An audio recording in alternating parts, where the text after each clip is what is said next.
19장 21절부터 41절 한 절씩 교독합니다. 이 일이 있은 후에 바울이 마게도냐와 아가야를 거쳐 예루살렘에 가기로 작정하여 이르되 내가 거기 갔다가 후에 로마도 보아야 하리라 하고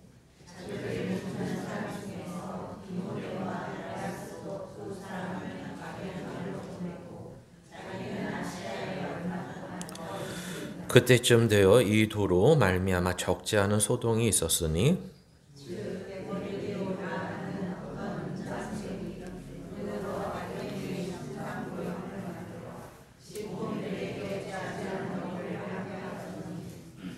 그가 그 직공들과 그러한 영업하는 자들을 모아 이르되 여러분도 알거니와 우리의 풍족한 생활이 이 생업에 있는데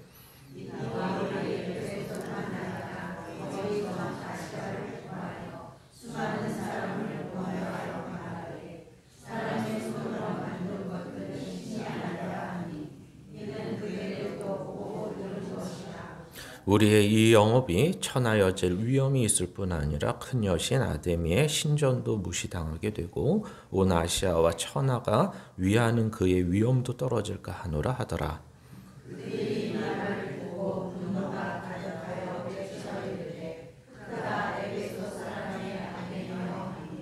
온 시내가 요란하여 바울과 같이 다니는 마게도냐 사람 가이오와 아리스다고를 붙들어 일제히 연극장으로 달려 들어가는지라.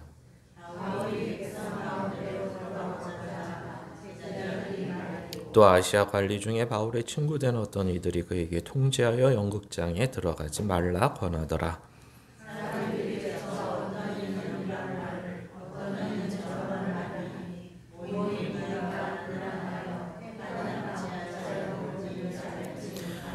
유대인들이 무리 가운데서 알렉산더를 권하여 앞으로 밀어내니 알렉산더가 손짓하며 백성에게 변명하려 하나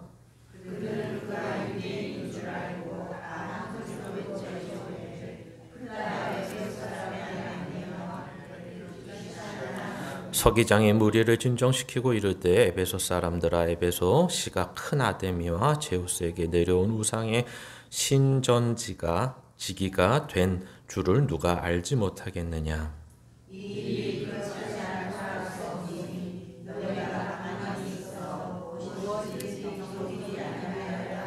신전의 물건을 도둑질하지도 아니하고 우리 여신을 비방하지도 아니한 이 사람들을 너희가 붙잡아 왔으니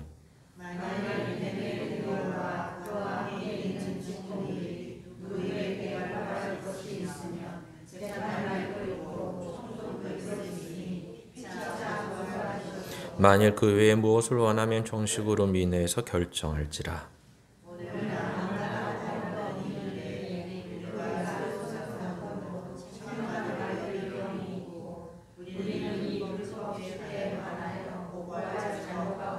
같이 읽습니다. 이에 그 모임을 흩어지게 하니라. 아멘.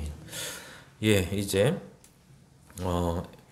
에베소 가는 길이다, 아니 예루살렘 가는 길이다라고도 할 수 있고 에베소 안에서 일어난 일이다라고도 할 수 있는데 우리가 에베소 이제 전에도 말씀드렸지만 많이 들어서 아시겠지만 에베소는 지금의 이제 터키 지역에 있는 한 도시입니다. 이때만 해도 에베소는 굉장히 큰 지역이고 지금도 예를 들어서 많은 무리가 이제 소요가 일어나서 뭐 연극장으로 이렇게 갔을 때 지금도 그 터가 남아 있는데 그 연극장은 뭐 학자들마다 큰 편차가 있긴 하지만 대략 한 2만 명 이상 들어가는 연극장, 또 어떤 학자는 뭐 5만 명 이상 들어가는 연극장이다라고 할 정도고, 이따가 잠깐 사진을 보겠지만 아데미 신전, 이 아데미 여신을 모시는 신전은 세 차례에 걸쳐서 역사적으로는 지어졌고 지금은 거의 터만 남고 기둥만 남았는데도 불구하고 그 터와 기둥을 이렇게 세보면 소위 말하는 뭐 누가 그걸 만든지는 잘 모르겠지만 세계 7대 불가사의 중에 하나다 뭐 할 정도로 굉장히 지금 봐도 어마어마한 모습들이 이 에베소 안에 있었던 것을 보게 됩니다. 그래서 오늘 내용은 제목이 그래도 포기할 수 없는 것입니다. 왜냐하면 우리가 이 앞에서 19장 앞에서 봤을 때 어떤 일이 일어났냐면 이제 하나님의 나라가 우리 가운데 임하였다. 내 마음 가운데 임하였다. 하나님의 예수 그리스도가 우리 가운데 오셨다라는 것으로 인해서 성경은 어떤 증표 또는 어떤 확인이 필요하냐라고 했을 때 변화된 인생들이 있다 이렇게 이야기합니다. 그 변화된 인생은 뭐냐면 이제 죄 가운데 살았는데 이제 죄에서부터 구원을 받았으니까 죄를 멀리하고 의로 살아야 됩니다.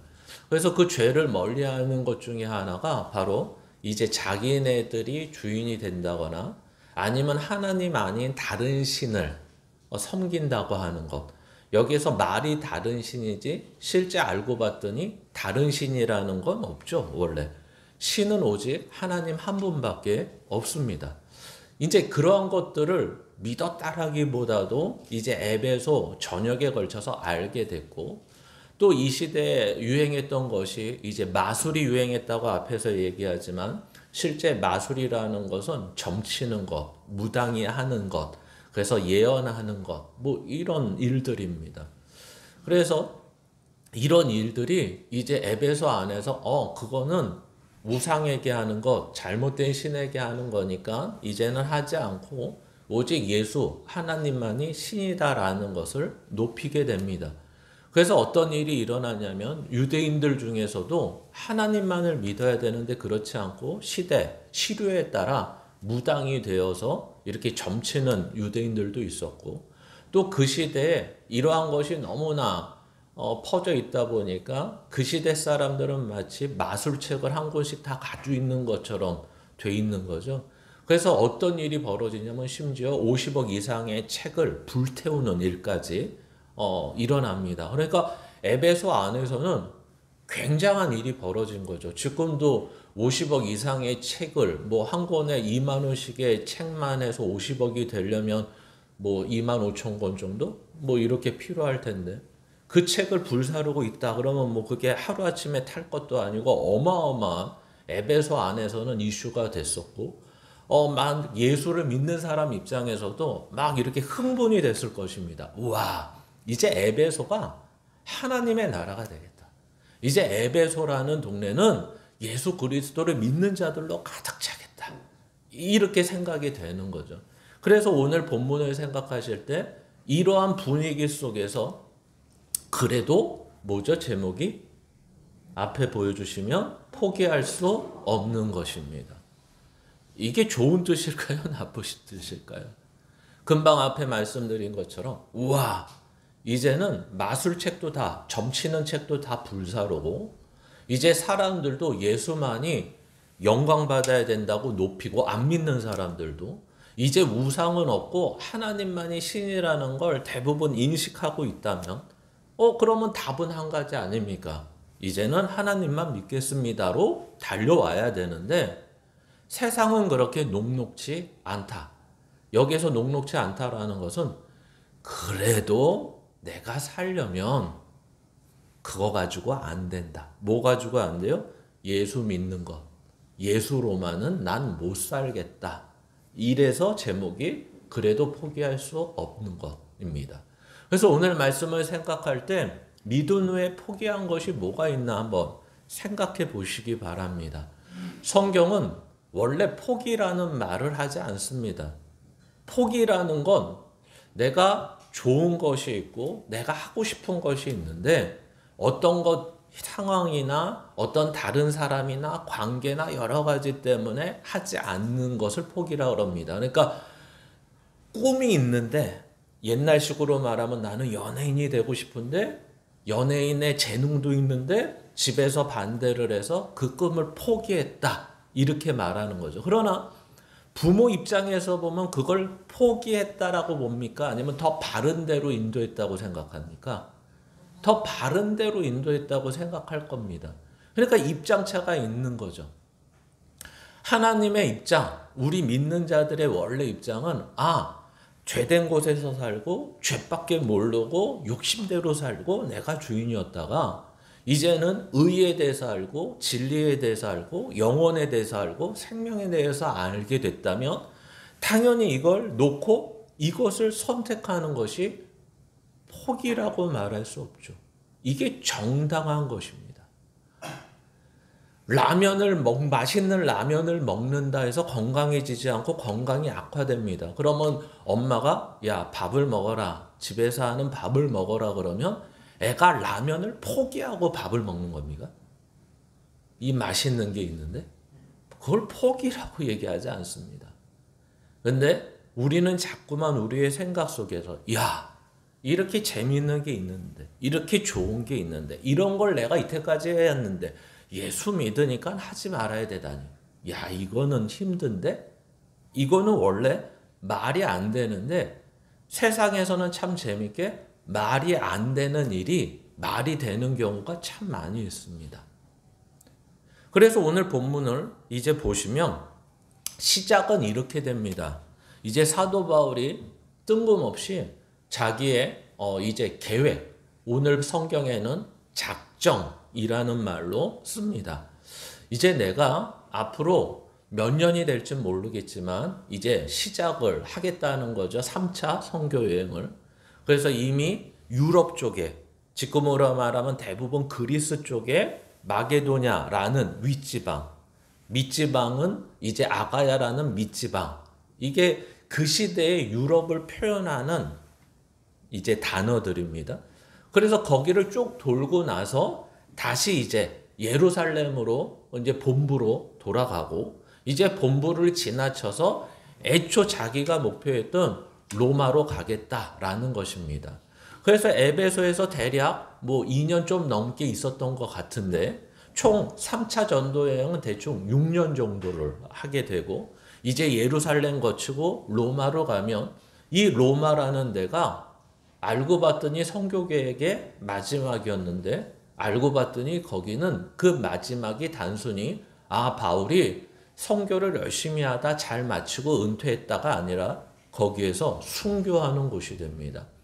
로마 시민인데도 불구하고 어찌됐든 성경에는 나오지 않지만 역사적으로 보면 대충 주후 65년 또 67년 정도를 이제 사도 바울이 죽은 때로 보고 있고 로마에서 대략 1년 정도 있다가 이제 참형을 당합니다. 그래서 이제 아직도 그러한 그게 맞는지 안 맞는지 모르겠지만 어디 관광지에 가면 이제 사도 바울이 참형당한 곳 이렇게 해서 보여주는 곳도 있는 것을 압니다.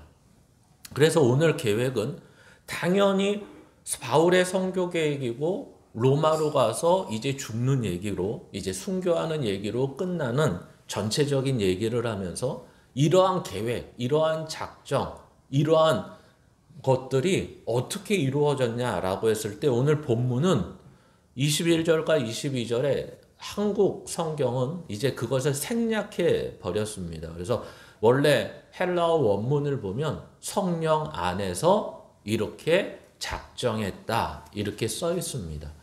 그러니까 이제 사도 바울이라는 사람이 1차 선교여행, 2차 선교여행, 3차 선교여행 마지막을 지나면서 이제서야 그러니까 2차 선교여행 때는 마게도냐 사람들이 환상 중에 부르고 성령이 강권하여 어쩔 수 없이 유럽 지역으로 넘어갔지만 이제는 그가 생각하는 것, 그가 계획하는 것, 그가 목적하는 모든 것을 성령 안에 인도를 받아 자라나고 있다. 사도 바울도 처음부터 완전한 사람이 아니라 하나하나 하나님의 일을 감당하면서 하나님이 인도하시는 것을 이제 경험하게 되고 그 인도의 하심에 따라 맞춰서 그의 사역을 결정하며 그의 인생을 걸어가는 모습을 보여주는 것입니다.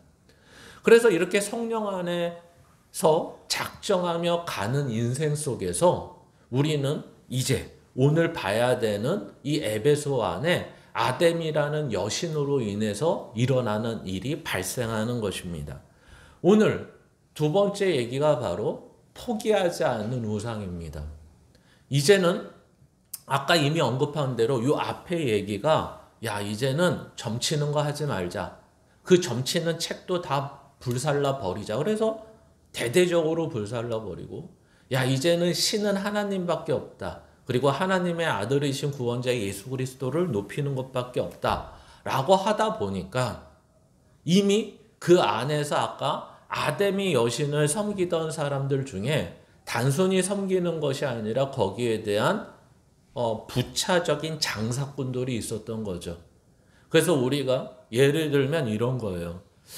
뭐 그런 영화를 보신 분들이 있겠지만 글라디에이터 같은 영화, 로마를 배경으로, 로마 시대를 배경으로 한 영화들을 보면 글라디에이터에서도 거기서 주인공이 밤마다 촛불을 켜놓고 작은 공간을 하나 열어서 기도할 때 우리는 좀 우습게 보이지만 작은 인형 같은 것을 이렇게 놓고서 무슨 신 부르면서 기도하는 모습을 기억 못 하시겠지만 장면이 있습니다.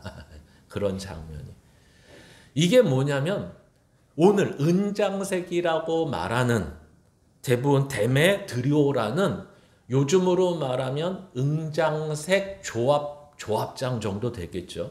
그래서 은장색이 뭐냐면 금방 말씀드린 아데미 여신이 있어요. 근데 그 아데미 여신이 너무 귀하다 보니까 집에도 하나 모시고 싶어. 그러니까 그 모형을 만드는 것입니다. 그래서 오늘 한번 보시겠습니다. 이게 옛날에 있던 아데미 여신이 아니라 아직도 터키 지역에 가면 시청 광장 앞에 있는 여신입니다. 안 가봐서 모르겠지만 실제 아데미 여신이 있는데 좀 표현하긴 그렇지만 아데미 여신의 가슴이 몇 개일까요? 많아요. 근데 이걸 12개가 있습니다. 그러니까 이 시대는 이거를 뭘로 표현을 하냐면 다산, 풍요라는 걸로 표현을 하는 것입니다. 그러니까 아데미 여신이 왜 중요한지 아시겠죠? 우리에게 풍요와 다산을 주는 것입니다. 근데 이게 나중에 뭐 그림을 또 봐야 돼서 먼저 설명을 드리면 여기서 이제 중재자로 나오는 에베소 안에 서기장이라는 사람이 등장하는데 이렇게 말하죠. 이 아데미 여신은 보통 여신이 아니다. 제우스라는 우리의 하나님 같은 신이, 그러니까 하나님은 아닌데 이 사람들은 최고의 신이 제우스라고 생각하는 거예요. 스스. 그래서 제우스라는 신이 이렇게 운석을 내렸는데 그 운석이 12개고 그 운석이 가슴 형태로 박혀 있는 걸 말을 합니다. 그래서 이것이 바로 아직도 터키 지역에 가면 있는 아데미 여신의 모습입니다. 그래서 뒷장을 보시면 아까 말한 대로 세계 7대 불가사일 어떻게 주전 몇 년 이런 신전을 지을 수 있었나. 그래서 뭐 사람마다 역사자들 고고학자들마다 조금씩 다르지만 어쨌든 이 보이는 기둥이 100개 이상이 있습니다. 그리고 높이가 17m 정도 됩니다. 이것이. 그러니까 길이나 세로 가로 길이가 중요하지 않고 제가 볼 땐 이 17m의 높이를 한 2500년 전에 이렇게 했다는 것은 참으로 놀라운 일인 건 분명한 것 같습니다. 그래서 이 규모가 어느 정도 되냐면 축구장이 이렇게 있으면 이렇게 직사각형으로 반으로 자른 거. 축구장에 직사각형으로 반으로 자른 크기입니다. 신전이. 그래서 세계 역사에 남아있는 신전 중에 가장 큰 신전이라고 보통 말을 합니다. 그래서 이거는 터를 보고서 아마 이 모양이었을 거야 라고 모형을 그린 거고 실제 다음 장을 보시면 그 신전의 터가 이렇게 현재는 남아있는 것입니다. 그래서 터키에 가면 이게 다 이제 관광지로 남아있는 거죠. 왜냐하면 아까 말씀드린 것처럼 세계 7대 불가사의 중에 하나니까 당연히 터키의 이 지역을 가면 관광할 수밖에 없는 모습입니다.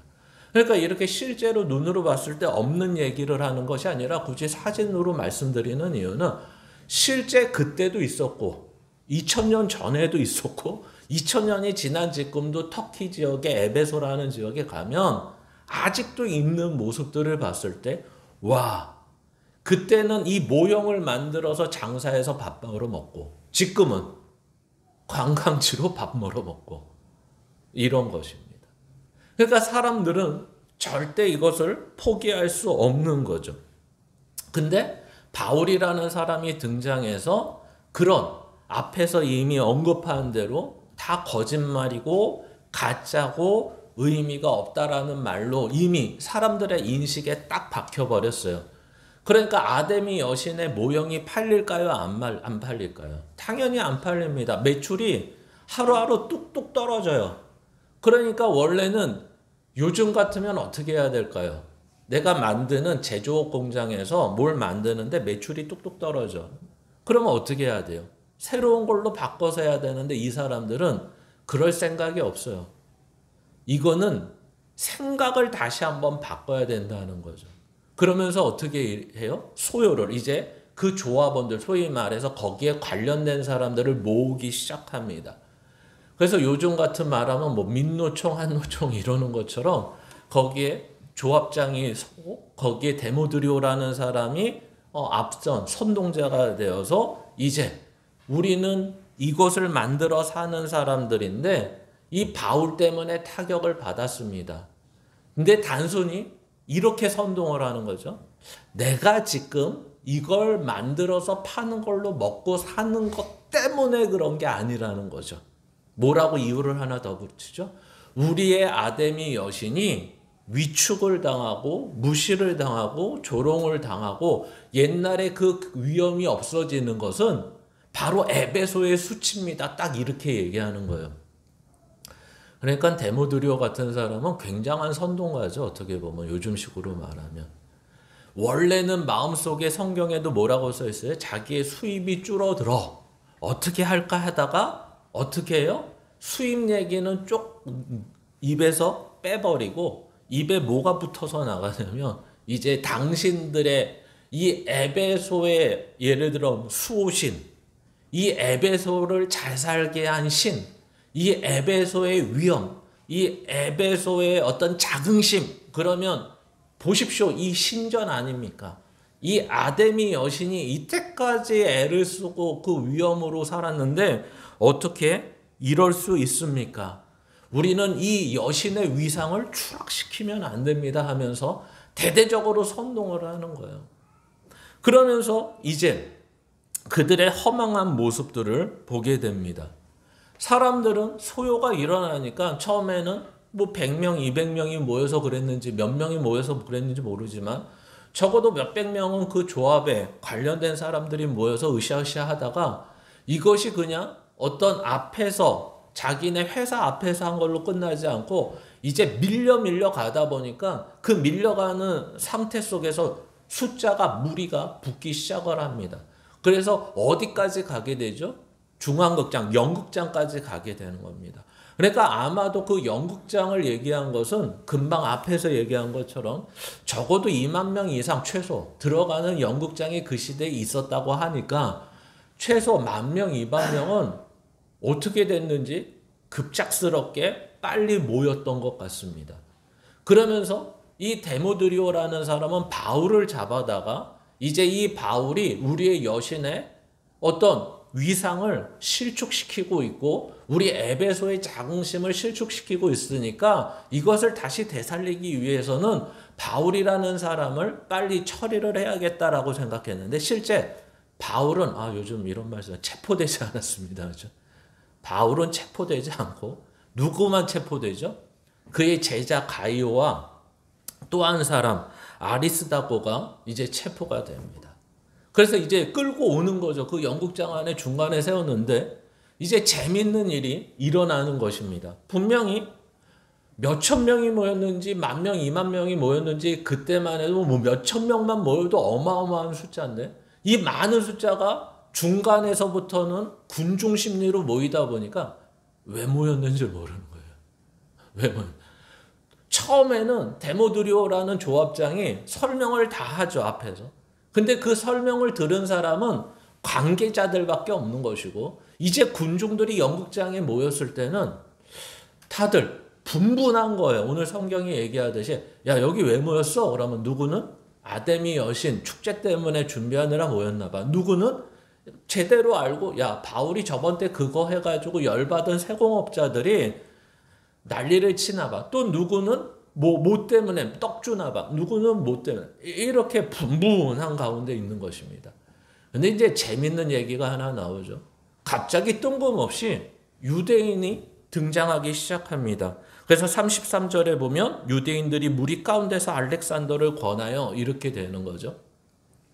그러니까 여기 유대인은 어떤 유대인인지는 분명히 모르지만 둘 중에 하나의 유대인은 분명합니다. 어떤 유대인이냐면 바로 에베소에 가서 이제 회당 안에서 사도 바울이 석 달간 가르쳤는데 그것을 회방하고 그것을 비방하는 유대인이 하나 있었고, 또 하나의 유대인은 앞에서 금방 말씀드린 이 글 앞에 있는 저번 주에 말씀드린 이 마술책을 불사를 때 믿는 자들은 회개를 했거든요. 그 믿는 자가 회개한 이유는 나도 이 마술의 세계 속에서 살았기 때문에, 점치는 자였기 때문에, 유대인인데도 불구하고 우리가 신명기나 민수기나 모세의 율법에 의하면 무당들, 점치는 자들, 술객들 이런 사람들은 다 율법에 의하면 죽여야 됩니다. 이스라엘 안에서. 근데 여기 에베소는 이 시대에 보면 이스라엘도 아니고 그나마 회당은 있지만 회당 안에서 모세의 율법이 엄격하게 적용되는 게 아니었기 때문에 그냥 사람들이 그렇게 묻어가는 거예요. 그러니까 요즘에 교회 모습도 똑같잖아요. 예를 들어서 여기 계신 분들 중에 권사님이 시험 안 드시래요. 권사님이 점 보고 왔어. 다 알았어. 그러면 점 보고 오신 분을 교회는 어떻게 해야 됩니까? 어디서 점 봤어? 이렇게 잘 들어? 뭐 이렇게 물어봐야 됩니까? 얼마야? 이렇게 물어봐야 됩니까? 원래 소위 교회 안에서는 권징이라는 게 있습니다. 그러니까 징계를 권한다. 이런 말이죠. 왜냐하면 점 보러 갔다는 건 우상을 섬기는 것이고 교회에선 절대 해야 되지 말아야 되는 게 몇 가지 있는데, 뭐 세상에서는 절대라는 말을 사용하는 걸 싫어하지만 교회 안에선 절대 해야 되지 않는 것들이 몇 개 있는데, 그건 우상을 섬기지 말고 분열을 시키지 말아야 되는 건 절대 하지 말아야 되는 것입니다. 근데 그 중에 하나 우상을 섬기고 점을 봤으면 어떻게 해야 되죠? 거기에 확인이 됐으면 거기에 대해서 교회가 뭐 성찬 금지 몇 번, 아니면 예배 금지 몇 번, 이런 식으로 법적으로는 효력이 없지만 교회 안에서의 그 징계를 통해서 그 사람을 회복시키는 일들을 해야 됩니다. 근데 이제 교회가 그러한 것들이 많이 없어졌죠. 마찬가지로 유대인의 사회 속에서도 야, 저 사람 점쟁이래, 저 사람 예언을 한대, 저 사람 환상을 본대, 이러면 아, 저건 아닌데 이래야 되는데, 그래, 다. 왜? 하도 인생이 궁금하고 인생이 고달프다 보니까 그런 모습들이 있는 것입니다. 그래서 여기에서 말한 유대인들은 앞에서 해방하는 사람 아니면 이 데모드리오라는 세공업자가 같은 일들을 하는 종사하는 사람들을 모이라 그랬을 때 함께 모였던 유대인일 수도 있을 것 같습니다. 그런데 어찌 되었든 간에 문제는 사람들이 모였는데 왜 모였는지 분분한 가운데 유대인들은 이 에베소 안에서 항상 표적이 되는 사람들이었던 거죠. 그러다 보니까 이제 그나마 자기들이 여기에 왜 있는지 표적이 되지 않기 위해서 이 유대인의 대표격인, 여기에서 말하면 알렉산더라는 말 잘하는 사람을 세운 것입니다. 변명하기 위해서. 오늘도 보시면 알렉산더가 손짓하며 백성에게 변명하려 한다 그러죠. 그러니까 손짓한다는 건 우리가 로마 시대 영화를 보면 뭐 경기장 안에서 황제가 뭐 수건을 하나 딱 떨어뜨리면 뭐 출발을 한다거나 뭐 손을 이랬다가 이러면 뭐 죽인다거나 하듯이 이렇게 손짓을 하는 거죠. 많은 사람들한테 마이크가 없다 보니까 말을 해서 조용히 시킬 수 없으니까 손짓을 하면서 조용히 시키려고 하는 것입니다. 그러나 먹혀들지 않죠. 사람들이 다 알아봤습니다. 아, 저 사람 유대인이야, 유대인이야, 이렇게 하는 거죠. 그러면서 야, 한번 겪었잖아요. 바울이 누구죠? 유대인이잖아요. 사람들이 그 소문을 다 알아요. 유대인인 바울이 지금 우리 에베소라는 데 와서 한번 풍파를 일으킨 걸 다 알아요. 그리고 유대인들에 대한 반감이 있어요. 그러다 보니까 사람들은 저것들이 또 무슨 얘기하려고 그러는 거야 하면서 아무리 알렉산더가 손짓하며 자기의 변명을 하려고 그랬지만 그 다음 절에 뭐라고 얘기해요? 그들은 그가 유대인인 줄 알고 다 한 소리를 외쳐 이르되 크다 에베소 사람의 아데미어 하기를 얼마나 해요? 2시간이나 하더라고요. 와, 굉장한 거죠. 몇천 명이 됐는지 몰라도 만 명이 됐. 여러분 뭐 야구장이나 축구장이나 큰 경기장에 가서 어느 때는 축구 룰도 모르고 야구 룰도 모르는데 딱 갔는데 너무 재밌다는 사람이 있어요. 왜 재밌냐 그랬더니 관중들이 응원하고 소리 지르고 뭐하고 치킨 먹고 하는 게 너무 재밌었다는 거예요. 원래는 가야 돼요, 말아야 돼요? 룰도 몰라. 갈 수는 있죠. 그러나 원래는 재미없어야 되는데 그 분위기가 너무 재밌다. 사람들도 갔으면 이유를 알고 내가 왜 여기 왔지? 뭐 떡이라도 주나 뭘 알아야 되는데 모르는데 하나 타켓이 딱 생겨버렸어. 유대인이라는 타켓이 생겨버리니까 저게 또 우리를 뭐라고 해서 뒤집어 놓으려나 하는 걱정 가운데 이 사람들은 뭐라고 외친다고요? 에베소 사람의 아데미여. 그러니까 다들 반감이 있는 거죠. 앞에서 한 일들이 반감이 있는 거예요. 이미 에베소의 여론은 이것으로 성경은 앞에서 믿는 자들은 회개하고 안 믿는 자들도 예수 이름을 높였다고 하지만 실제 삶에서는 아무런 감각도 없고 아무런 변화도 없었다는 걸 말하는 거예요. 그러면서 이들은 외치기 시작하죠. 아데미의 여신이여, 아데미의 여신이여. 목이 터져라. 그러니까 처음에 시작할 땐 아데미의 여신을 왜 외치나 하지만 점점 시간이 갈수록 많은 사람들이 외치기 시작하면 이제 그 군중들은 이제 우리가 왜 모였는지를 생각하는 거죠. 야, 우리의 에베소의 자긍심, 에베소의 수호심, 에베소에서 우리를 있게 한 것은 바로 아데미 여신이다. 이게 그리스 로마 신화에서는 다이아나입니다. 영어식 표기로는. 그러니까 이 여신이 우리들을 있게 했다라고 외치고 완전히 이 우상을 섬기는 사람들의 모습을 볼 때 어떤 모습이죠?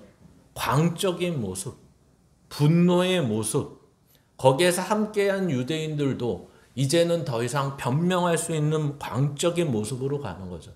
이걸 성경은 뭐라고 표현을 하냐면 허망한 모습이라고 설명하는 것입니다. 이따가 다시 한번 설명을 드리겠지만 야, 왜 모였는지도 모르고 모였는데 누구 하나가 아데미 여신 이러니까 다 같이 아데미 여신 I say 이러니까 신난 거죠.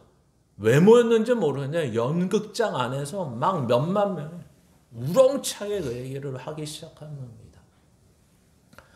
그러니까 이것을 성경은 뭐라고 한다고요? 허망한 모습이라고 합니다. 근데 이것을 보고 있던 사람 중에 하나가 뭐죠? 다음 장에 보시면 바로 서기장입니다. 여기에서 말하는 서기장은 로마에서 파견된 사람, 이때는 다 로마의 통치를 받고 있는 식민지였거든요. 소아시아 지역 거의 전체가. 그렇기 때문에 우리가 잘 알다시피 이제 로마에서 파견한 사람은 총독이라고 하고요. 여기에서 서기장은 그 에베소 안에서 그들이 뽑은 자치위원장 같은 사람이며 로마에서 인정한 사람입니다. 그래서 같은 에베소 사람 중에 제일 관직으로는 높은 사람이라고 할 수 있겠죠. 이 사람이 이제 등장을 하는데 이 사람의 한계를 보여주는 것입니다.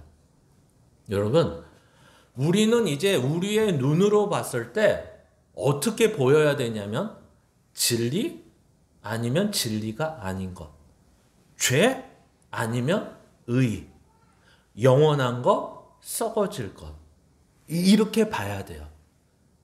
근데 세상은 어떻게 보냐면 진리, 여신, 하나님, 이게 왜 중요한데? 이렇게 보는 거죠. 야, 한쪽은 하나님 때문에 우리 힘들어졌다 그러고 하나는 여신을 세워서 다시 한번 우리의 긍지를 높여야 되고 먹고 살아야 된다 그랬을 때 원래 문제가 이거예요.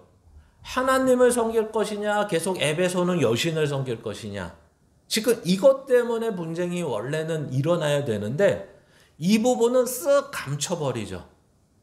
행정관이 나와가지고 법관이 나와가지고 하는 말이 뭐냐면 야, 딱 뭐라고 얘기하냐면 35절 한번 봐보시겠습니까?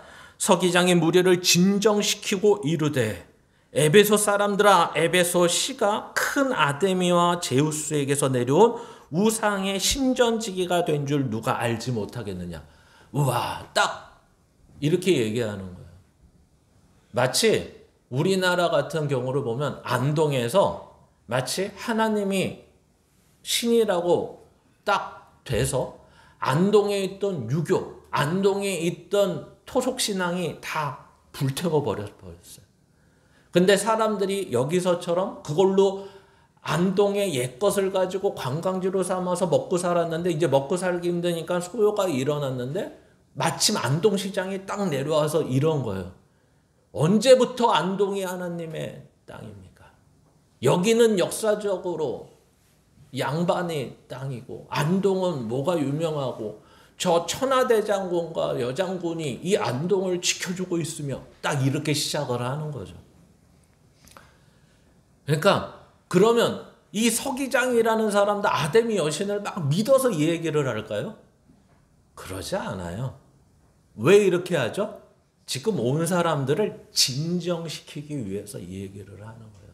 진정시키기 위해서. 그래서 아까 이미 언급한 대로 왜 가슴에 12개의 가슴을 달고 있어야 되느냐? 제우스가 운석으로 떨어뜨려 줬다는 거예요. 그래서 이거는 허투루 다룰 수 없는 거예요.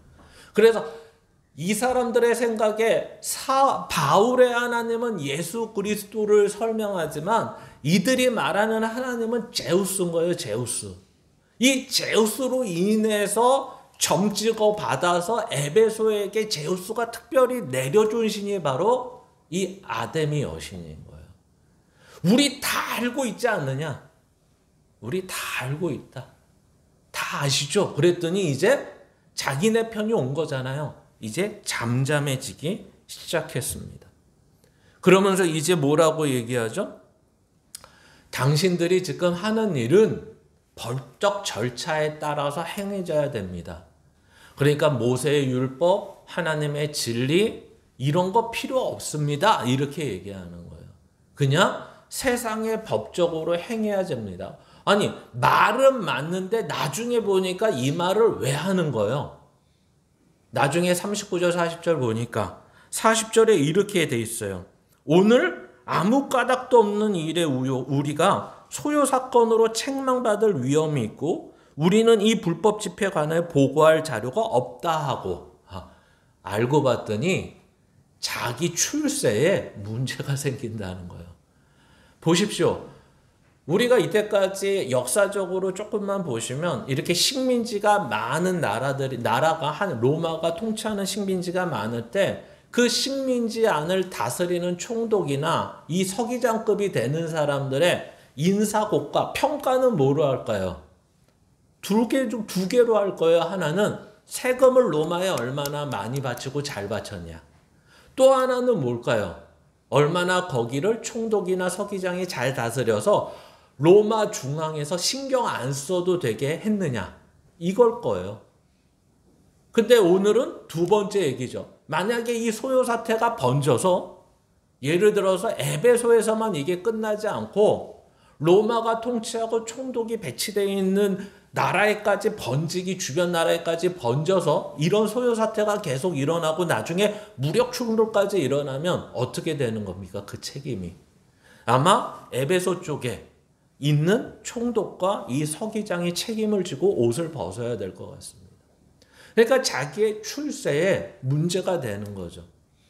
그러니까 이러한 모든 것을 법적으로 해결하자고 했을 때 그리고 이미 모인 사람들의 아데미 여신에 대해서 지지를 확실히 해주고 나서 이것을 하기 때문에 이제 그 소요가 흩어지게 되었다. 이렇게 얘기하는 것입니다. 마치 이런 얘기를 들으면 이런 것 같아요. 우리나라 이제 한 3년 동안 지금 같으면 어떻게들 생각하시는지 모르겠지만 하여튼 3년을 코로나로 이렇게 지냈을 때도 이제 헌법에 보장되어 있는데도 불구하고 실제 여기 그나마 서기장은 법에 준수하자 이렇게 얘기하잖아요. 법조문이 있고. 근데 우리는 코로나 때 보면 그 법조차도 잘 행해지지 않았는데 우리는 이 에베소에 있는 이 사람들보다 제가 볼 땐 얼마나 무지하냐면, 그리고 얼마나 그 두려움이 사로잡고 있냐면 이런 거예요. 법이라는 건 똑같이 적용돼야 되거든요. 공연장이 코로나가 한참일 때 뭐 3분의 1만 들어갈 수 있다. 뭐 100좌석이면 뭐 33좌석. 아니면 50%만 들어갈 수 있다. 100좌석이면 한 단씩 띄어서 50명이 들어갔다 할 때, 전에도 얘기했지만 교회는 그러질 않아요. 그렇죠? 10,000명 들어가는데도 29명인가 19명으로 제한을 해버려요. 근데 많은 그리스도인이 이거는 공중위생과 공중전염병으로 인해서 예배당은 조심해야 되고 본이 돼야 되지 않느냐, 그런 논리를 펴요. 뭐 논리는 필 수 있어요. 그러나 법을 적용하려면 형평성이 있고 공정해야 되잖아요. 공연장에 50% 들어갈 수 있으면 예배당에도 뭐 그때 마스크 쓰고 찬송도 하지 말아라, 뭐도 하지 말아라, 성가대도 운영하지 마라, 그런 거 다 지키는데 왜 형평성이 어긋나는데도 믿는 자들이 거기에 대해서 오히려 고개를 끄덕여요.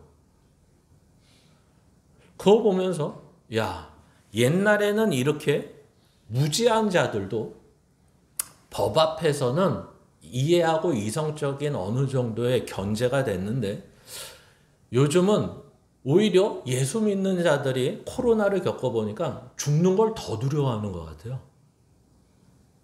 깜짝 놀라죠. 죽는 걸 더 두려워해. 그리고 세상으로부터 욕먹는 걸 너무 두려워해. 야, 우리 신천지처럼 되는 거 아니야? 라면서. 정당한 걸 정당하다고 외치지도 못하고 진리를 진리라고 외치지도 못하는 그 시대의 모습들을 보게 됩니다. 그러나 어떤 교회도 여기에 대해서 반성하거나 회개하지 않습니다. 그리고 더 나가서 어떻게 보면 그 코로나를 지나면서 많은 교회들이 없어졌어요. 왜냐하면 그나마 작은 교회가 몇 명 모였었는데 멤버십이 없다 보니까 이제 코로나가 1년, 2년, 3년 지나면서 많은 교회들도 없어지고, 또 많은 성도들이, 큰 교회들도 많은 성도들이 회복되지 못하는 모습들을 보게 됩니다. 그러면서 야, 첫 번째 이해하는 게 뭐냐면 불신자의 모습입니다. 난방을 잠깐 꺼주시면 좋을 것 같아요. 불신자의 모습이죠.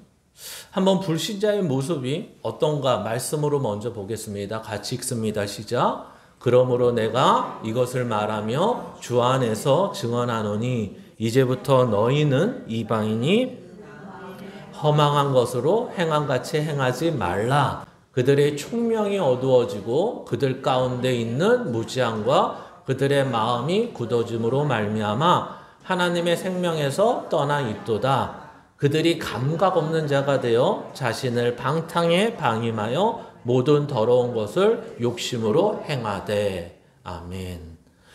앞에 한번 17절로 가보겠습니다. 여기 보시면 너희는 이방인이 그 마음에 허망한 것으로 행함같이 행하지 말래요. 아까 이미 허망한 모습을 봤죠. 뭐가 진리고 누가 정당한 신이고 누가 하나님인지 분명히 이 앞의 내용에서 밝혀졌고 그것을 다 인정했는데도 불구하고 이 사람들은 자기의 먹고 사는 것 때문에 진리를 쫓지 않고 계속해서 뭘 쫓을까요? 허망한 것으로 행해요. 그래서 이 허망함이라는 것은 두 가지가 조합된 거예요. 헛되다 하고 망령되다 하고 이렇게 돼 있는 거예요. 그러니까 헛된 것은 이런 거예요. 총을 쏘는데 또는 화살을 쏘는데 표적이 없는 거예요. 사냥을 하는데 사슴이나 뭐 돼지나 멧돼지나 이런 걸 표적이 없어요. 그냥 총을 쏘는데 따다다다, 화살을 쏘는데 아무데나. 이게 헛되다라는 원어적인 표현이에요. 망령되다는 건 뭘까요? 돈키호테 같은 거예요. 그렇죠. 심하게 말하면 미친 거예요. 그러니까 어느 정도 미치냐? 저 태양을 보면서 총 한 자루가 있으니까 저 태양을 쏴서 떨어뜨리겠다는 거예요. 이게 망령됨이에요. 저 달을 이거는 망령되니면 아니죠. 내가 따다 주겠다. 뭐 이런 거. 원래 말은 안 되지만 그냥 시적 표현이죠. 그러니까 말이 안 되는 거, 허황된 거죠. 그러니까 세상 사람들, 믿지 않는 자들의 삶은 이렇다라고 얘기하는 거예요. 허망하다. 표적도 없고 망령되다. 그러니까 이 말은 나중에 한 번 더 설명드리겠지만 왜 허망하다고 얘기할까요? 라고 했을 때 간단해요.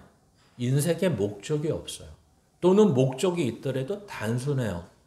그러니까 단순하다는 건 뭐냐면 자기가 주인이 되고 자기가 정하는 목적밖에 없어요. 나는 부자가 돼야지. 나는 건강해야지. 나는 잘 먹고 잘 살아야지. 나는 일해야지. 근데 그렇게 살아봤더니 인생이 어떠냐면 헛돼요. 내가 목적을 세우고 내가 이루었는데 그게 선한 거든 아니면 선하지 않은 거든 간에 상관이 없어요. 이 말은 뭐냐면 하나님을 모르고 하나님의 뜻과 하나님이 목적한 것을 모르는 사람들의 삶은 무엇을 이루고 났는데도 허망하다 이렇게 얘기하는 거예요. 이게 불신자들의 모습이라고 말하는 거예요. 근데 이 말을 하는 이유는 간단해요. 오늘도 허망한 것을 쫓지 않는 것이 그리스도인의 모습이어야 돼요. 이제는 진리가 있네. 이제는 죄가 아닌 의가 있네. 이제는 영원한 게 있네. 이제는 생명이 어디 안에 있는 건지 알겠네. 알면 어떻게 해야 돼요? 전에 이것들은 허망한 거였어요. 그러니까 이것을 좀 더 구체적으로 얘기하면 공부를 하는 데 있어서 서울대 가야지. 목표는 그렇게 잡을 수 있어요. 근데 서울대 가서 뭐 할 거예요? 돈 많이 벌어야지. 그럼 돈 많이 벌어서 뭐 할 거예요? 좋죠 뭐. 돈 많이 벌면 좋죠. 뭐 하긴. 근데 너무 감격을 근데 이게 뭐예요? 돈 많이 버는 게 문제는 아닌데 뭐가 되죠? 많이 벌었는데 의미가 없어요, 삶에. 그러니까 우리는 많이 벌어보지 못하니까, 그렇죠? 이게 의미가 있을 것 같잖아요. 아직도 우리들의 생각은 돈이 많으면 의미 있는 삶을 살 수 있을 것 같잖아요. 이번에도 어떤 간증을 하나 이렇게 들었더니 그러니까 어떤 현모모 의장이라는 사람이 간증한 내용이에요. 아시는 분은 아시면 교육 이런 계에서 굉장히 돈이 많이 번 이제 젊은 사람이에요. 기업을 하는 교육 플랫폼 사업으로. 자기가 하나님이 마음 주셔서 캄보디아나 소위 말하는 이제 개발도상국이나 후진국의 학교 하나를 정식으로 세우려면 한 5억 정도가 든다는 거예요. 근데 그 5억 정도 되는 건물들과 학교를 세우려면 자기가 가지고 있는 것 가지고는 안 되는데 어찌어찌 돼서 자기가 회사를 주식을 상장시키고 하다 보니까 자기한테 하나님이 그래 학교를 좀 100개 세울 거예요 이렇게 했더니 하나님이 주식을 상장되게 하셔서 1,000억을 벌게 하셨다는 거예요.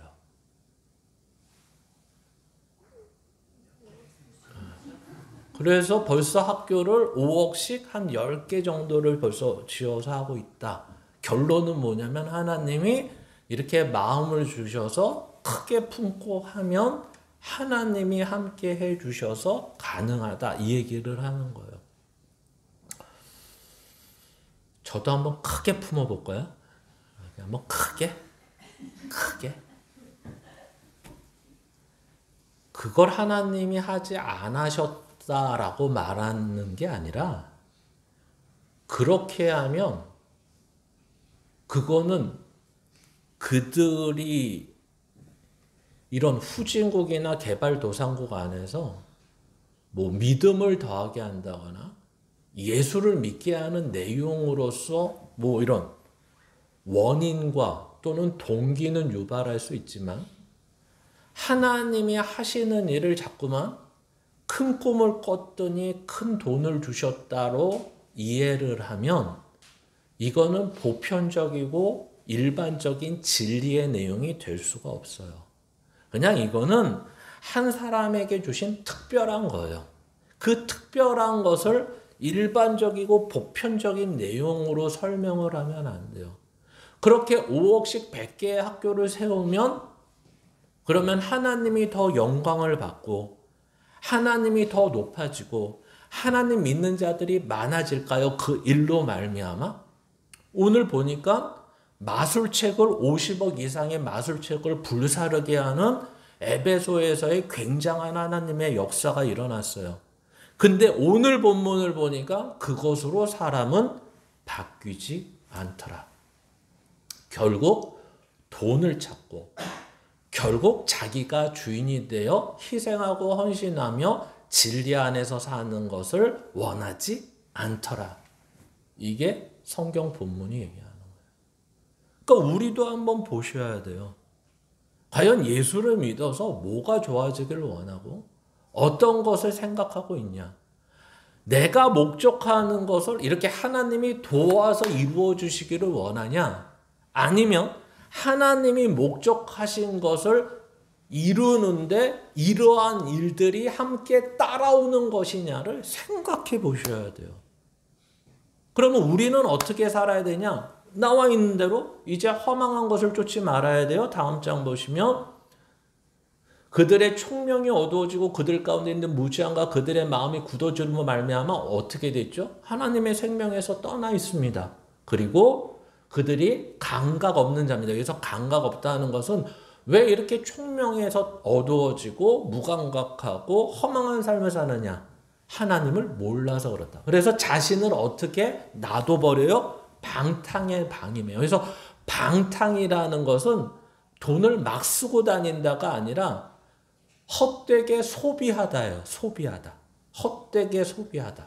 그냥 자기의 인생을 하나님의 뜻에 맞춰서 사는 게 채워가는 인생인데 하나님의 뜻에 맞추지 않고 자기가 원하는 인생을 사는 걸 방탕이라고 얘기하는 거예요. 그러니까 요즘에 이런 거잖아요. 나는 세상을 넓게 보고 싶어. 나는 뭐 세상을 많이 보고 싶어. 그래서 다 뭐 하죠? 여행을 가요. 그 여행은 경험이 아니라 소비예요. 경험은 어디서 하는 거냐면 내 삶에서 하는 거예요. 내가 땀을 흘리고 어느 때는 억울하기도 하고 어느 때는 자신감도 없고 어느 때는 어떤 일을 내게 맡겨주고 내가 해야 되는 일을 하면서 얻는 게 경험이지 세상을 보고 여행을 다니고 어디 가서 피사의 사탑 앞에서 사진 찍고 아데미 여신 앞에서 사진 찍으면서 그걸 경험이라고 얘기하지 않아요. 소비라고 얘기하는 거예요. 근데 자꾸만 그것을 젊은 사람들이나 나이 든 사람들도 여행을 많이 해. 경험을 많이 해봐야 된대. 그건 돈 쓰는 거예요. 돈 쓰는 거. 그게 나쁘다가 아니라 정확히 하자는 거예요. 소비한다는 것과 경험한다는 것은 소비는 없어지는 거고 경험은 쌓아지는 거예요. 여러분, 쌓아지는 것은 내가 땀을 흘리고 수고를 하고 겪어낼 때 쌓아지지 눈으로 보는 것, 돈을 쓰는 것으로는 쌓아지지 않아요. 이걸 분명히 해볼게요. 두 번째 보시면. 그래서 신자의 모습은 어떠해야 되느냐라고 했을 때 우리가 하도 많이 읽어서 에베소서 4장 21절 32절은 목적이 분명하죠. 우리는 이제 하나님으로부터 부르심을 받아 그리스도의 장성한 분량까지 자라나야 되는 게 우리의 목적이에요. 그러면서 한번 갈라디아서는 보시면 될 것 같아요. 같이 읽겠습니다. 시작. 그리스도 예수의 사람들은 육체와 함께 그 정욕과 탐심을 십자가에 못 박았느니라. 만일 우리가 성령으로 살면 또한 성령으로 행할지니 헛된 영광을 구하여 서로 노엽게 하거나 서로 투기하지 말지니라. 아멘. 그리스도의 장성한 분량까지 이르러서 가장 중요한 교회 안에서의 자라나는 모습 중에 하나가 에베소서 4장 마지막 절은 서로 용납하는 거예요. 근데 그 용납한다는 말을 갈라디아서는 이렇게 얘기하는 거예요. 성령으로 행할지니 헛된 영광을 구하여 서로 노엽게 하거나 서로 투기하지 말래요. 이거를 세 번역으로 제가 한번 읽어드릴게요. 우리는 잘난 체하거나 서로 노엽게 하거나 질투하거나 하지 않도록 하라는 거예요. 이걸 여기에서 보시면 이걸 헛된 영광이라 그래요. 내가 어떤 집에 사는지, 내가 무슨 차를 타는지, 내가 얼마나 많은 걸 받는지, 얼마나 많은 걸 가졌는지, 이런 걸 가지고 잘난 척도 하지 말고, 또 그런 걸 보면서 부러워하거나 시기와 질투도 하지 말래요. 이게 우리가 헛된 영광을 구하는 거래요. 그래서 우리가 잘 알고 있는 말씀, 그러면 우리는 어떤 인생을 쌓아야지 이렇게 쌓아지는 거예요 라고 말할 때 본문 안 찾아도 갈라디아서 5장에서 얘기하는 내용 중에 하나가 성령의 열매를 맺으라는 거예요. 근데 갈라디아서 5장은 이 성령의 열매를 얘기하면서 이 헛된 영광을 구하는 사람을 어떤 일을 하는 사람이냐고 말하냐면 육체의 일을 하는 사람이래요. 그러면 이게 왜 차이가 나느냐? 육체의 일과 성령의 열매는 뭔 차이냐? 이 단어상에 육체는 열매를 못 맺어요. 일이에요, 일. 그래서 헛돼요. 이 땅에 헛된 영광을 구하고 무지하고 어리석은 가운데서 허망한 것을 쫓는 모든 사람, 하나님이 목적하신 대로 뜻하신 대로 살지 않는 사람들은 육체의 일을 행하는 거예요. 근데 하나님이 뜻하신 것을 살아가는 사람들은 쌓아지는 게 있고 결과가 있고 열매가 있는데 그게 성령의 열매라는 거예요. 그래서 성경은 얘기하죠. 야, 진리가 너희 가운데 있어. 하나님이 너희 가운데 있어. 성령이 너희 가운데 있어. 왜 계시냐면 너희들을 성령의 열매를 맺게 하기 위해 있어. 더 이상 육체의 일로 헛되지 않는 인생을 살게 하려고 있어. 이렇게 얘기하는 거예요. 근데 우리는 얼마나 이 죄가 오늘도 보셔서 아시겠지만 얼마나 미혹하고 얼마나 유혹하고 얼마나 영향력이 있는지 그러한 50억 이상의 책이 타는 것을 보면서도 하나님이 하나님의 나라를 이루어가며 그 주의 말씀이 흥황하며 세력을 얻고 영향을 미치는 걸 보면서도 사람들은 거부해요. 총명이 어두워지고 무지하고 허망한 것을 쫓기 때문에. 하나님, 그래서 이렇게 얘기하는 거예요. 하나님이 돈을 줬으면 좋겠습니다. 이렇게. 얼마나 무지해요. 하나님 앞에 왔는데도 돈을 줬으면 좋겠습니다. 이게 우리들의 모습인 거죠. 그리고 아까 잠깐 언급한 것처럼 죽음에 대해 너무 세상보다 두려워해요. 벌벌 떨어요.